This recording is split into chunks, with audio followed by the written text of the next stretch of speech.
Okay, well, we're back, and thanks again so much for joining us. I'm going to invite Steve Zahm onto the presentation here. Steve is the president and CEO of Procore. If you're not familiar with Procore, I'd be surprised. Procore is a pretty significant platform that is in use across Canada and across North America, and it is expanding internationally quite rapidly. Real inspiration, a real success story as it relates to startups. The company started, I believe, in the early 2000s. Steve has been with the company since the early days, since about 2004, and he's been responsible over the years for helping the company define their product market fit, and developing the strategy on how to bring this business to the level it's at right now. So Steve, come on in anytime. Hopefully his camera's working and whatnot. There he is. Yep. There he is. And I want to thank you so much, Steve, for doing this. We're incredibly grateful. And I want to highlight the fact that you are in Santa Barbara and it's 5:30 in the morning there. So a little bit early, yes, but yeah. I'm excited to be here. So in our background noise a lot of our audience, we're a national organization, so we're in all time zones across North America, but I doubt that there's too many people that are up at 5 a.m. to do this. So it's really awesome that you did that. So how did I do with the introduction? Was that pretty accurate?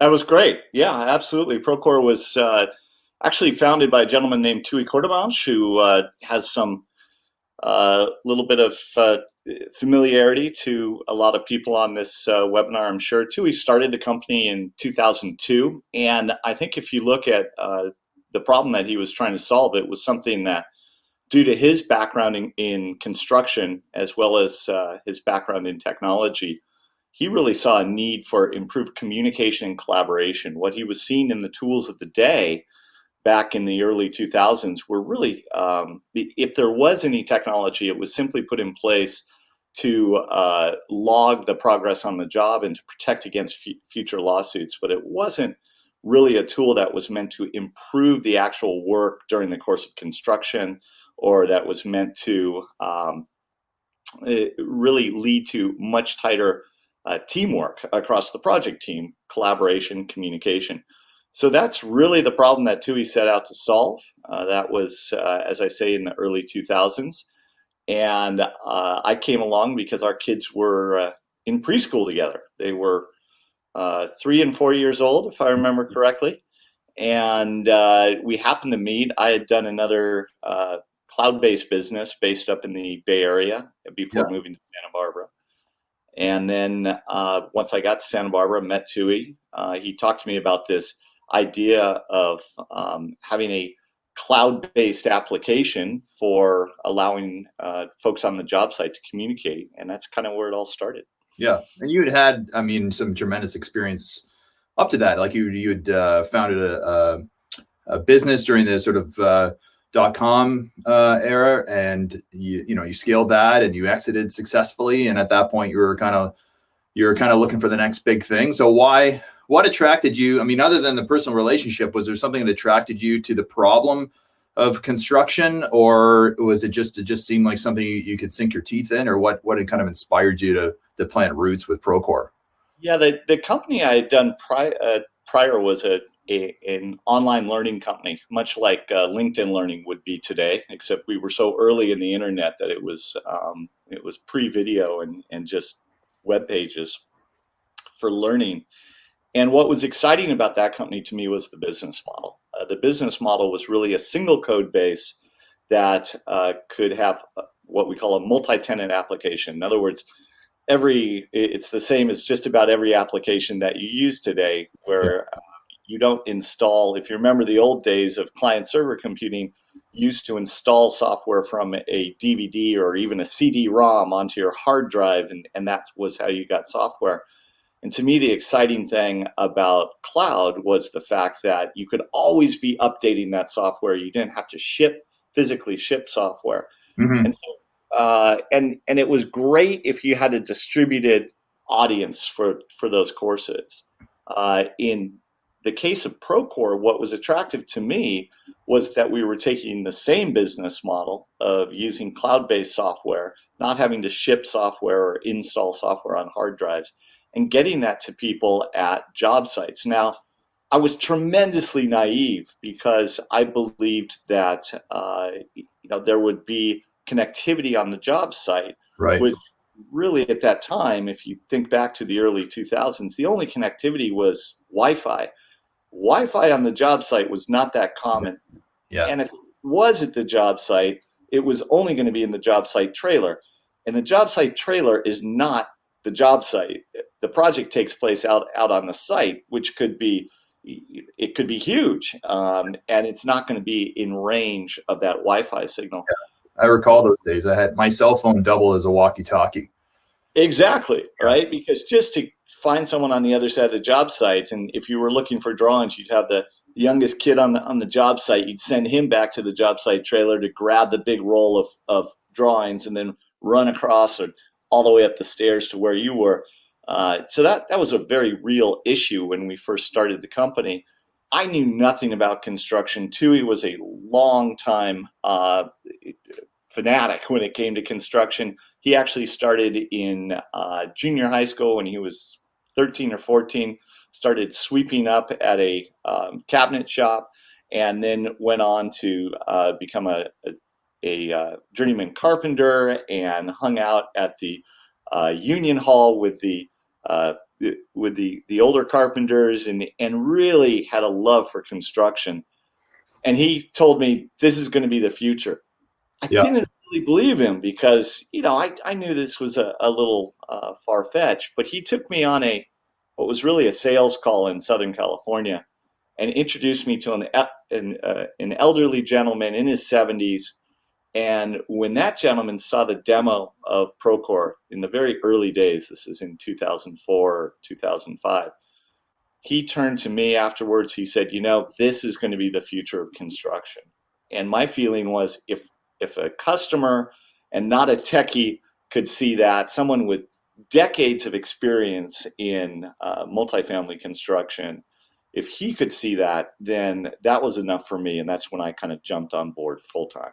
Yeah, it really puts a lot of fuel in your tank when you see customers just delighted and excited by what the product that you're bringing to market. And I'm sure at that stage, it was early. You were nowhere near the size business that you are today, most likely operating in Southern California or even tighter in Santa Barbara. So, recognizing that opportunity and seeing the customers getting excited by it, that sort of like that inspires you to go deeper with Tui. So Tui's, obviously someone you work with every day. You're married at the hip, with the people that you work with, and there's a few decisions you can make in life, and one of them is who you're going to partner with when you launch a business, and it's a pretty important decision because it could be, it's a marriage that's going to last a very long time potentially. So when you've started a few businesses and you probably identified some of the key attributes of a person that you want to partner with, what do you look for? Not necessarily skill, which is not to say Tui doesn't have skill. He has plenty of skill. It's really about character, and it's about the values that person holds. And are you on the same page when it comes to the type of company that you want to build? And that's something that's very it's very hard to define or pin down. It really consists of having a lot of conversations.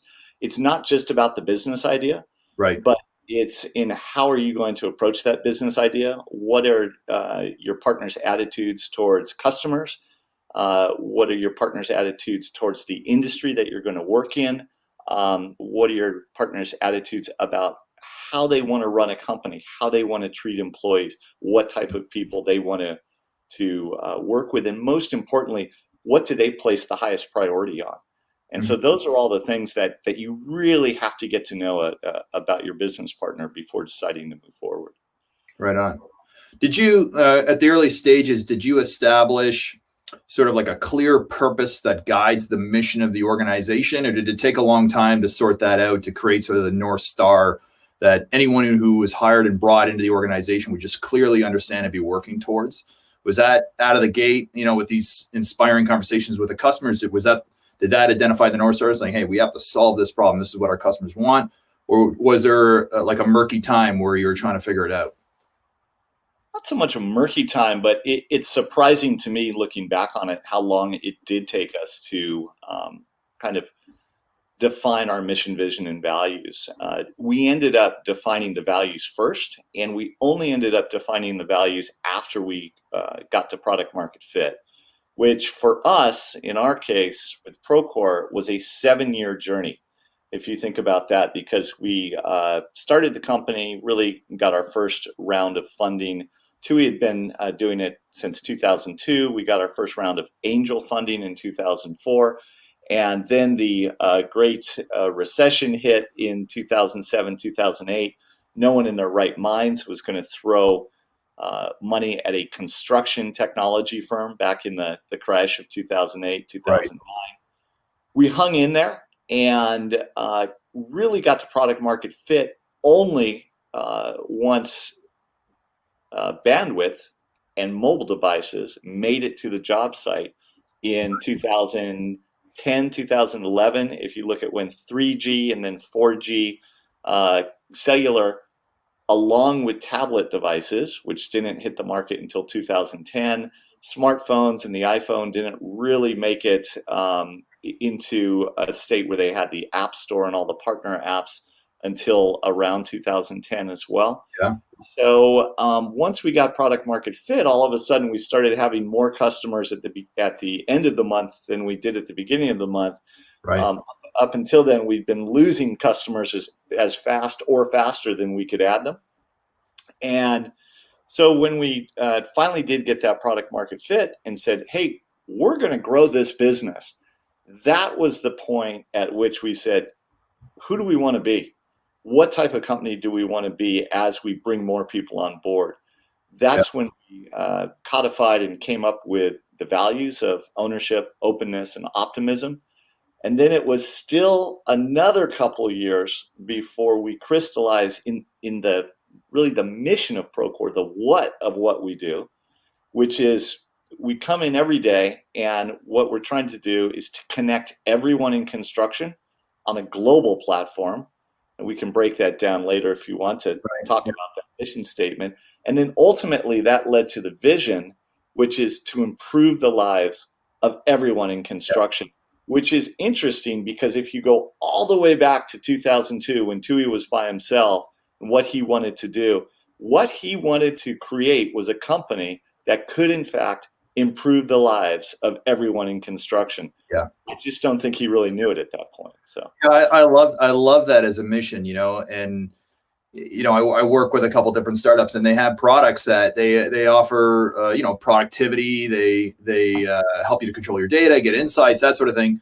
But one of the value propositions is, hey, you don't have to work 60 hours a week. If you use a platform to keep yourself organized, you can go home after 40 hours. You can have a life with your family, right? And it's amazing how technology can actually enable us to have a higher quality of life. So, as a mission, I just love that. I mean, it's what a great thing to kind of nail on.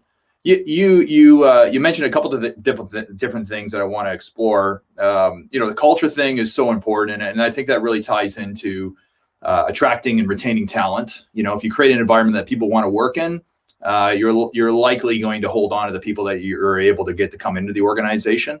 You hit on product market fit, which I think is an important thing to hit.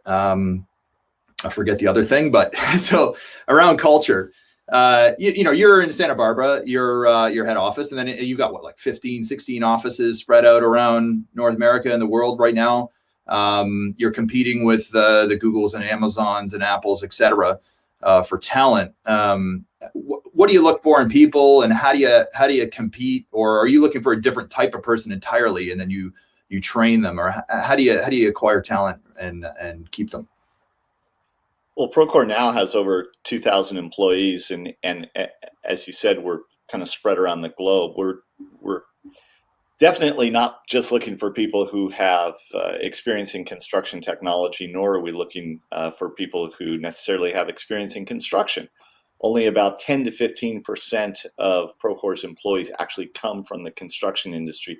That numbers continue to increase as we've gotten larger and as we've gotten more users out there in the world. But really what we're trying to do, and what I really focus most of my efforts on, is to create a great company. So what does that mean? I mean, is a great company in the Silicon Valley tradition, does that just mean I have to give plenty of snacks and free sodas and have incredible office spaces? Cookies at meetings. Yeah, no, that's not what makes a great company. I think if you look at what makes a great company, it's a place that people will say, oh, I really love working there. I love the people who work there. Okay, so how do you get to that? And I think that for us, it's been a journey of first coming up with a set of rules of the road of how do we function with each other. And that's where the values come in. The values of openness, ownership, and optimism, or the 3 O's as we call them, are something that we start explaining to new employees on the very first day of our 5-day orientation process. And we invest a lot of time up front telling people, look, these are kind of the guardrails here. These are the banks on our river that give us direction and show us where to flow. If we didn't have those banks, then everything would just kind of overflow into a big swamp, which is what a river without banks is, a swamp, right? And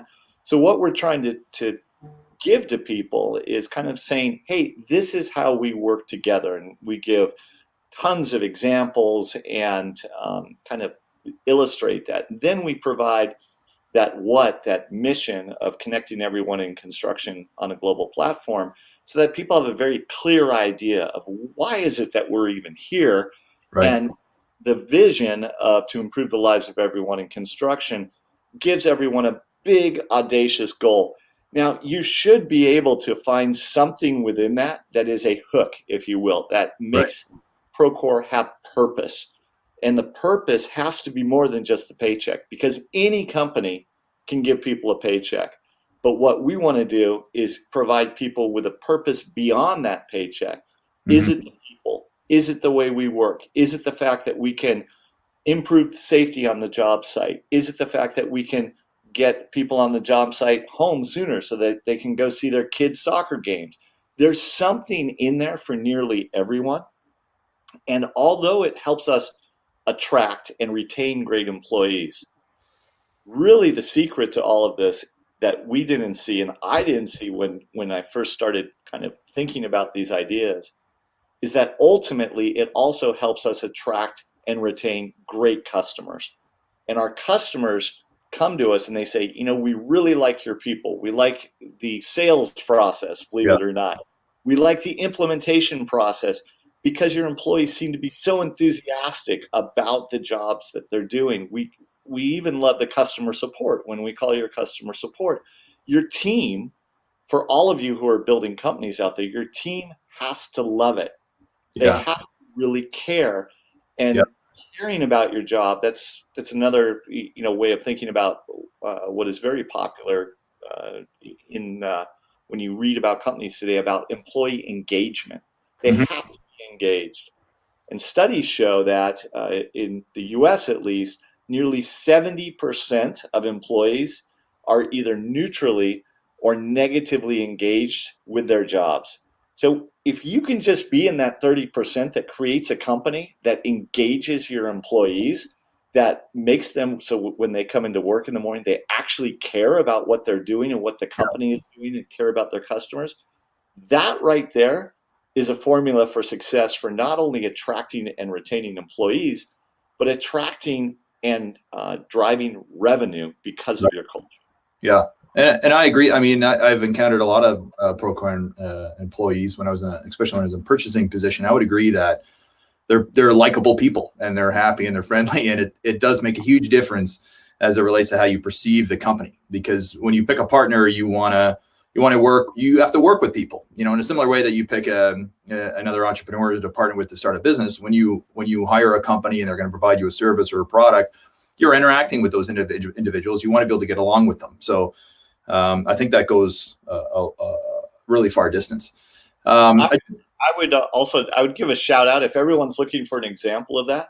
The biggest example I know of this, I think, is all of the controversy surrounding Amazon on the one hand, and the Canadian super company of Shopify on the other hand. It's interesting. And Yeah. how Shopify is seen as being a kind of a hero for small businesses. An ally. And Yeah. an ally, right? Whereas Amazon is really, well, we've all read the articles and so forth. Amazon is kind of the Death Star, if you will, of e-commerce for small business. So that comes from the Shopify culture, which is extremely positive. Yeah. I just want to take I forgot to mention at the beginning, but I want to encourage the audience to ask questions.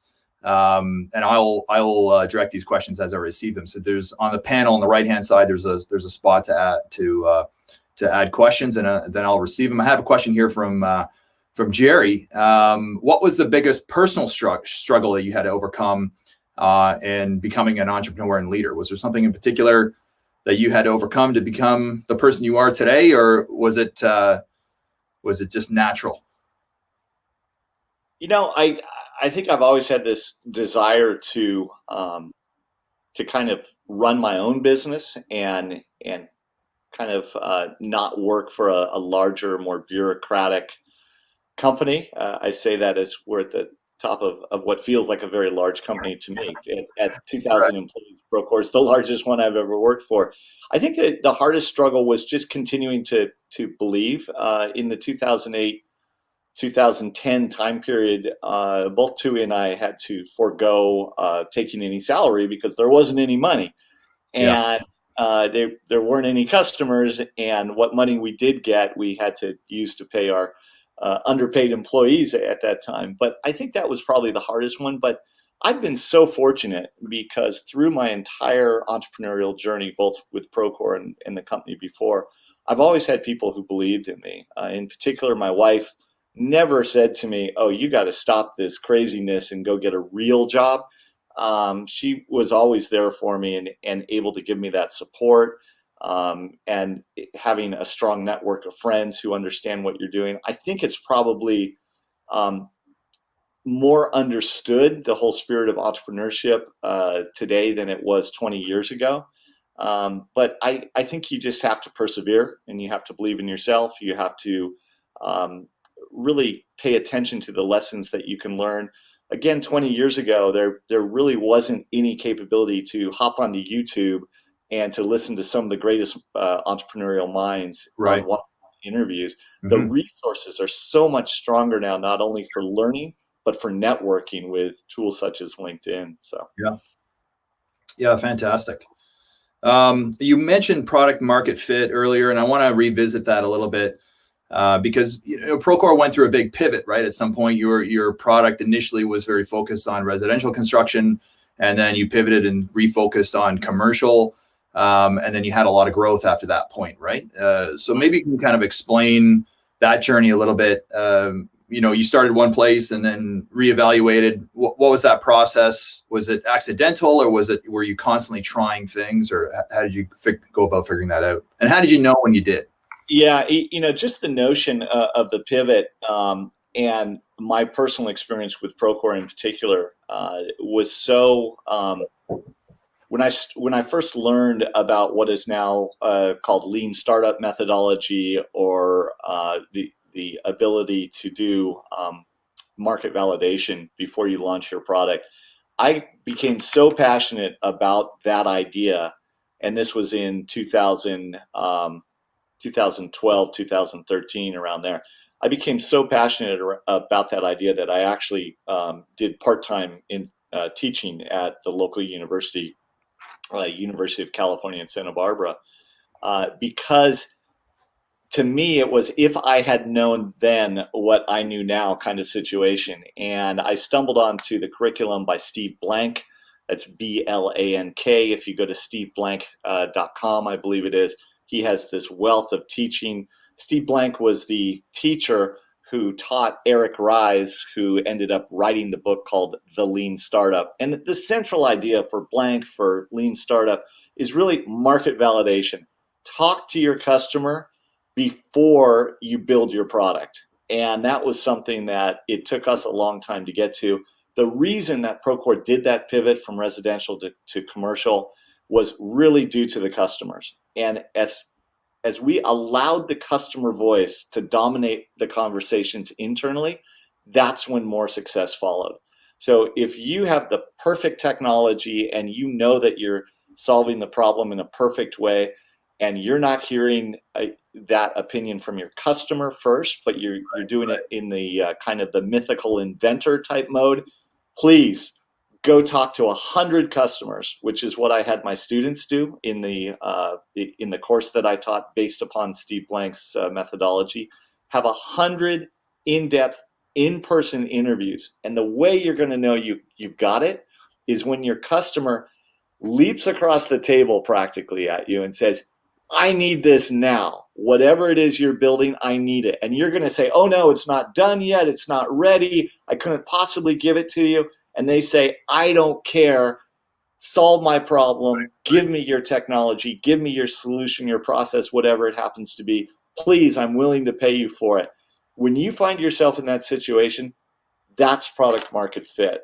But if you're tinkering away in your garage because you have this idea of what the solution is going to be because of your past experience, it's not enough. It is simply not enough to start a company on. So that's gonna. I'm sorry, I'm gonna echo here. I don't know. Do you hear that? I can hear you. Yeah. Okay. Yeah. I just wanted to mention around that. I mean, you've scaled tremendously, right? So you got 2,000 employees, you've got tens of thousands of customers now. How do you maintain that intimate connection to get that feedback from your customers? I mean, I use Gmail and I'm like, oh, I wish this button did this. There's no way I can talk to the founder, right? Right. That's got to be a challenge as you scale. Do you have a process or method in place? Are you gathering information all the time through different mechanisms? Like, how does it come back to your development team? Well, you're always gathering information, and you do that on a number of ways. There are automated ways to do it, such as there's an app called User Voice that people use to vote up and suggest different changes to the product.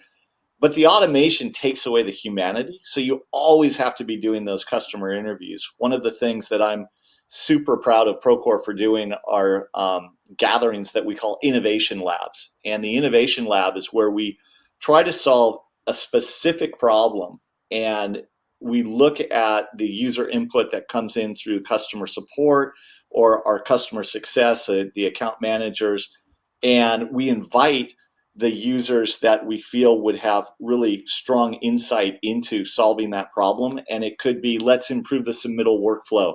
Let's change how RFIs are done. Let's look at how financials are calculated for a certain segment of the project management. We invite them onto Procore's campus, or virtually these days, and we have a full working session that involves not only the customer and the account manager, but also our software engineers, our UX designers, our quality assurance folks, and we put them all in a room and we really do a design thinking type of workshop, if you're familiar with that approach, and get the customer involved. That voice of the customer, if you're an entrepreneur trying to start a company, the voice of the customer, however you bring that into your discussions, however you bring that to the team that's actually building the product. So if you're building software for the construction industry, for example, you take your software engineers on tours of job sites. You put them in the job site trailer, you put them out on the project site, and you have them watch the users use the software. And I'll tell you, there's nothing like a superintendent who's in his 60s looking at a tablet to give you the straight, unvarnished truth about whether or not something's going to work, or he's just going to throw it in the mud and keep walking because he's got shit to do, right? So it's that's the sort of market validation that I'm talking about. It's real, it's authentic, and it's worth its weight in gold. So how have you, I mean, you've obviously been successful with your marketing strategy, and I guess there's kind of two schools of thought around how to acquire customers when you have like a SaaS type product, right? There's the funnel effect where you get customers coming in through your website or through marketing or whatever the case is, through sales calls. And then you have like this flywheel effect where your customers are so passionate about your product that they start onboarding other customers, right? And I think you've obviously gotten that flywheel going where your customers are and your product is sticky and it's designed to, develop a network for communication. Did you always have that flywheel effect, or did you work at that to develop that flywheel effect? And how do you figure that out? No, we didn't always have the flywheel. As a matter of fact, I talk about Procore's journey. We decided to take our first institutional capital or true venture capital funding in 2014. And at that point, we had under $10 million in annual sales.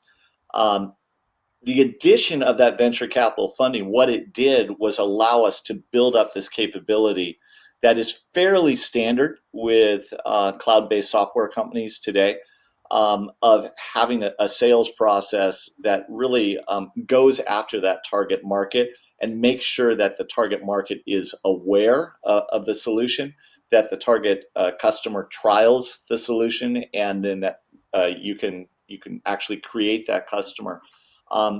Because of that mechanism, which are variously called, that role is so important. You have to take your sales force and you divide it up into different specializations.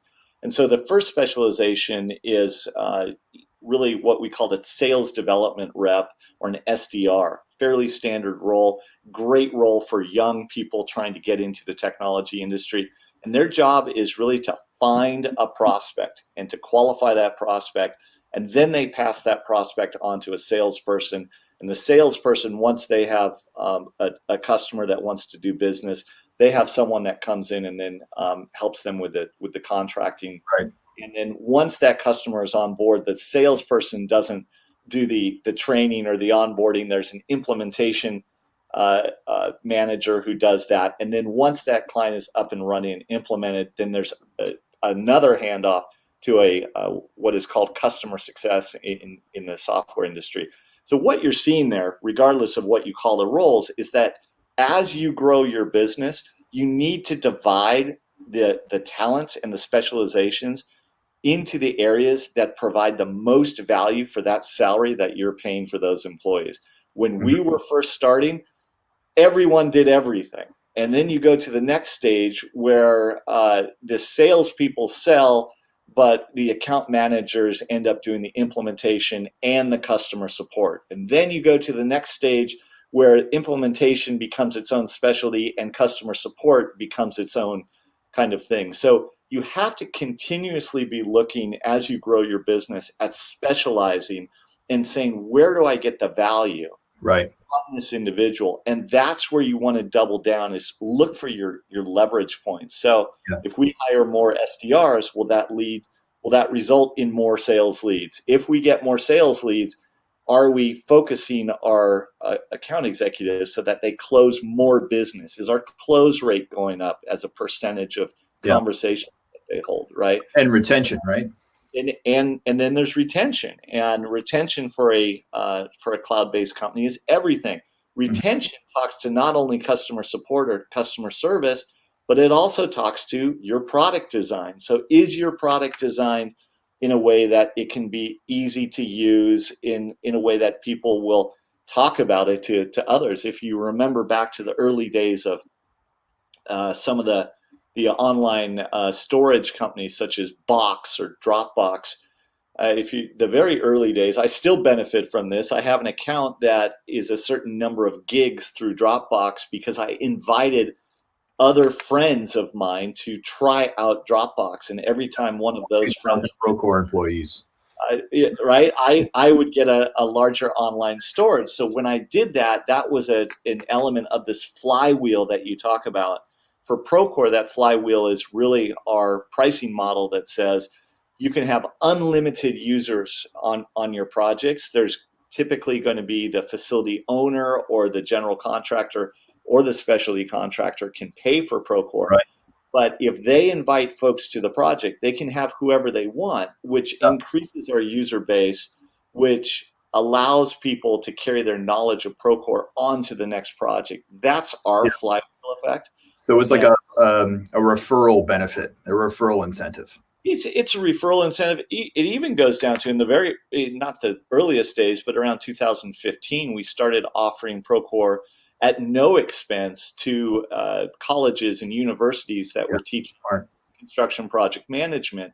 And we continue to do that today to the extent that we have over 250 universities teaching Procore.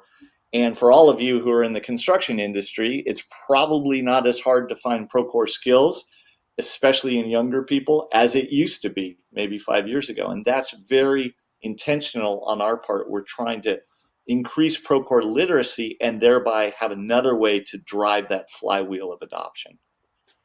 So some interesting questions coming in here. I want to make sure that I capture them.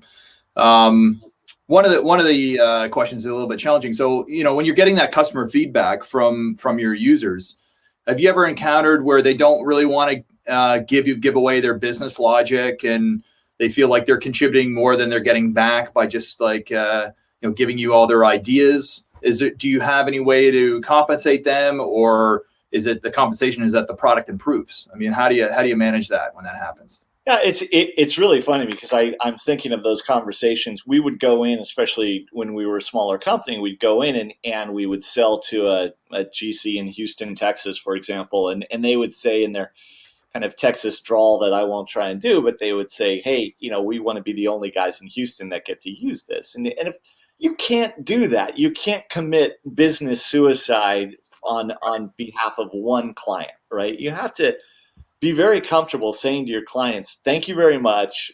I can't give you exclusivity, and that's not in your best interest, nor is it in my best interest. It's the benefit for the client has to be a better product, a better service.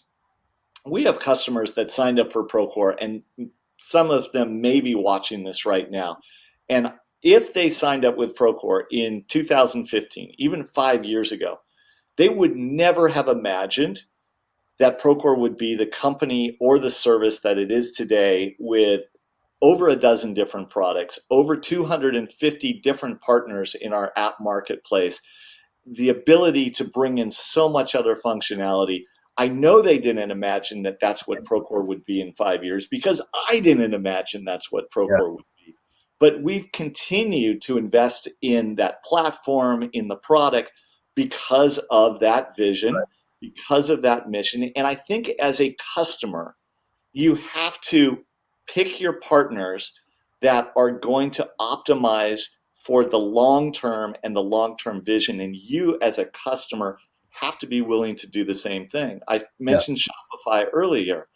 If you were a small business that was deciding which e-commerce front end to use or back end, and you picked Shopify 5 years ago, there was no indication that you would have the ability 5 years from that point on to store products in a warehouse and be able to ship them and have all this wonderful capability. That's the same idea. You have to believe in your partners. The flip side of that is you have to if you're starting a company, you have to be a true partner to your customers. Right. And you really have to say, thanks for that idea. We're going to put it in the product. But for customers, that's not going to be how long-term they're going to win. They're going to win long-term because of their business, not because of the software tools that they use as a competitive advantage, I should say. And it's definitely a snowball effect. I mean, the more customers you get, the more feedback you get. Ultimately, your product improves. And I think it is in the vested interest of everyone to have the best product out there. And the reality is you're going to get the feedback anyways, because, as much as we all think we have a secret sauce as general contractors, it's our methods, our means and methods around how we tender and this and that. The mechanics of that are very, very similar. Maybe the naming conventions are a little bit different. The most important thing is our black book, like our contacts and our relationships and our historical data. And that's, I would say, yes, that's important. But I would say the most important thing are your people.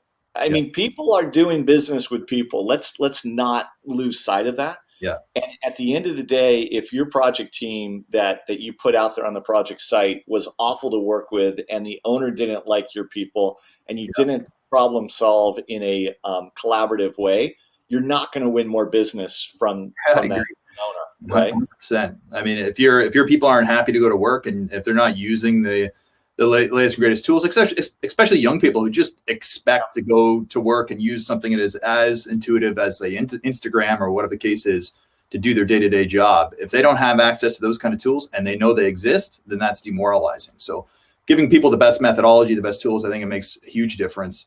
That's my mentors always did that. You need a tool, here it is, do your job. Like, it doesn't cost very much money to give you the right tool to do your job. Like the person costs a lot more. So one of the questions that came up here was, the working from home trend that's happening.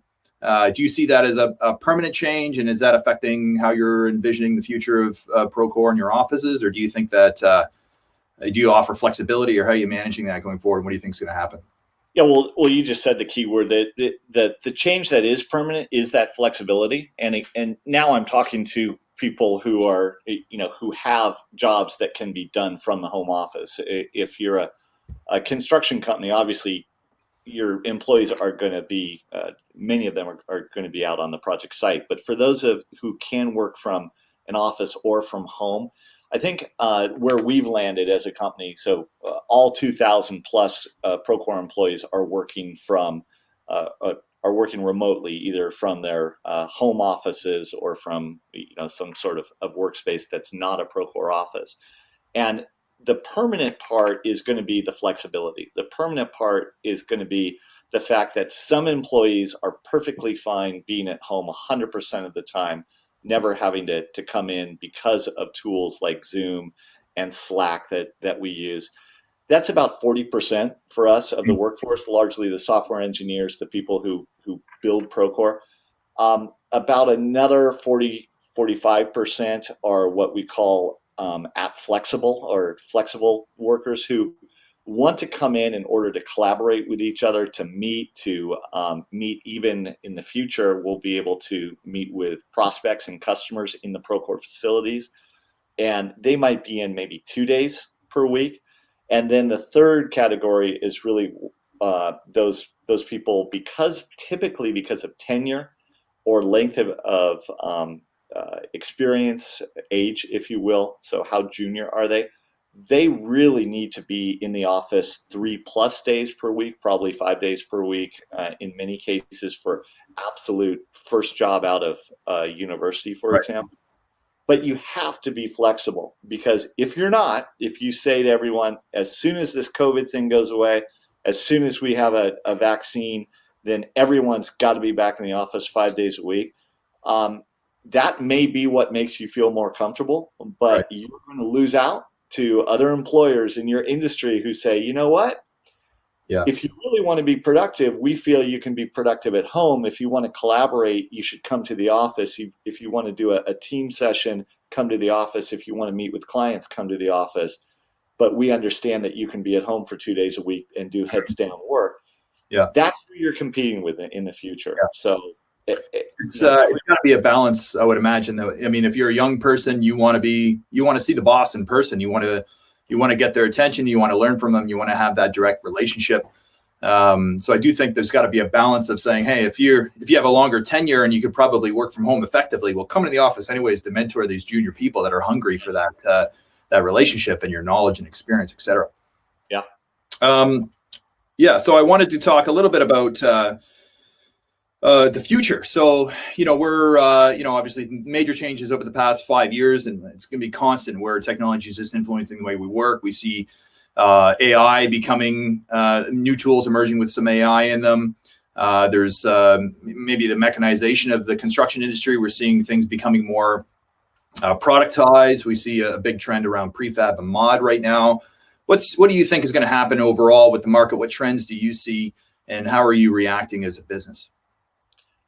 Well, you mentioned a lot of the trends. I think what's super exciting for me are some of the things that we're announcing next week at Procore's user conference, Groundbreak. For those of you watching who are in the construction industry, if you haven't registered for Groundbreak yet, I would strongly recommend it. You can go to procore.com/groundbreak to get more details. It's a virtual conference.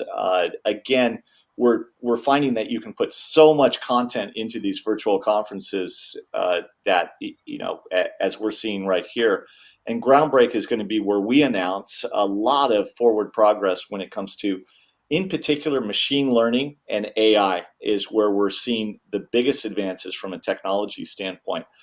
If you look at construction today and how complex it is, with everything from BIM models to project management to the amount of communication that has to be conducted, to the amount of information and changes that need to be tracked, there's so much information. And if you're doing that not on a single project, but on tens or even hundreds of projects, to think about how much data needs to be synthesized and looked at, that's where machine learning comes in. That's where AI is able to spot patterns that would be almost impossible to spot otherwise. And those patterns can have to do with, hey, when we see these conditions happening, we know that there's going to be a big change order coming up, or there's going to be a big project delay coming up, or these are the factors that are influencing that change in the schedule. That capability, I think, is really exciting from a project management standpoint, from a financial management standpoint, in particular from a quality and safety standpoint. So we're going to have a lot of announcements about all of those things next week at Groundbreak, and that's really where we see the future going, is the ability to bring all of the data that is involved with all of your projects that are ongoing and bring it onto a central platform. Right. That's where the insights come from, because the data used to be in these silos, in Excel spreadsheets, on all these different laptops, in databases. There might be a Microsoft Access database running at a certain site. And when we bring all that data onto a common platform, and then we allow the use of tools for data analysis, some of the popular ones like Looker or Tableau. And if you can start to gain insights and spot the patterns, either through the use of AI or just through the use of experience, and start to do benchmarking against not only your project progress, but the progress of all the other projects that are in that platform, and that's where Procore really shines, is that we can anonymize that data and allow companies to benchmark their performance. That's where we see the future going. It's super exciting. Well, the beauty of being on a platform that solves a lot of the problems for you is that your data is a lot more organized, right? Yes. And you also have a big app ecosystem where potentially that data can be harvested and brought into the same analysis tool in an organized way. So that's very exciting, actually. There was a question here about some of the reports that you've been generating, which I guess people are really getting a lot of value out of. There's sort of macro level reports on industry activity. And because you have so many clients and such a big footprint, you probably have tremendous data that you have access to, your customer data. But if you sanitize that information, you can really provide some real-time analysis on market trends and whatnot. Is that something that you're doing currently in a more real-time interactive way, or how do you treat your customer data there? I guess they got to opt in to share that sanitized information. Yeah, Procore's up to, we just crossed 10,000 customers. So that's a pretty big amount of data. And it's been amazing to see that the quantity of data, it's exponential. It's not a straight increase, which is really neat to see. Again, going back to that flywheel effect and how Procore is becoming kind of the standard for acting as that source of truth for all of the construction project data. So we are anonymizing the data. We are allowing people to benchmark against projects that may be of similar size, similar market sector, similar geography, and allow them to see. And there are really two levels there. I think as a company, you want to benchmark against your own projects if you have enough. You want to, if you're a nationwide or a global construction company, you want to start looking at your projects by region, one region versus another geographic region, for example. And if you're not as large of a construction company, you want to look at the other companies that are your size and say, well, how am I doing versus the benchmark on this? Right. And that's something that I think is going to be the future of not just construction software, but many other types of software as well, that allow people to really know what best practices are and to benchmark their own performance against those levels. Benchmarking is super important. We are almost at the top of the hour here. I just have, before we wrap up, I want to ask you one last question here. If I could offer you a time machine and you could go back in time and talk to a younger Steve Zahm, what advice would you give him at the beginning of your entrepreneurial journey? What would you say? What advice would you provide? I would just say keep doing it, and it's going to be even better than you hope it's going to be, and it really has been. I mean, the opportunity that Procore has given me personally is to deliver this message around the value of culture as a competitive advantage, and regardless of whether people watching this are in the construction industry or in the technology industry, know that it's your culture that drives your business. I've lived that experience. I've seen it happen. If you have a positive culture, you are going to have positive business results because your employees are going to care about what they're doing. The ability for me to deliver that message, thanks to the size and the scale of Procore, to deliver that message to the entire construction industry and the technology industry, is something that I'm so grateful for. So awesome. Well, thanks a lot, Steve. I mean, this was amazing. I have about 50 other questions I'd love to be able to get to. We have a bunch of questions I didn't get to as well that were coming in. So maybe we'll get those questions to you, or we'll create some more opportunity to keep the conversation going. But really appreciate you getting up at 5 a.m. for us out there. That's amazing in itself. And I really appreciate the conversation. So thanks a lot, and we'll talk soon. Tom, thanks very much. Really enjoyed it. Okay, take care. Bye-bye.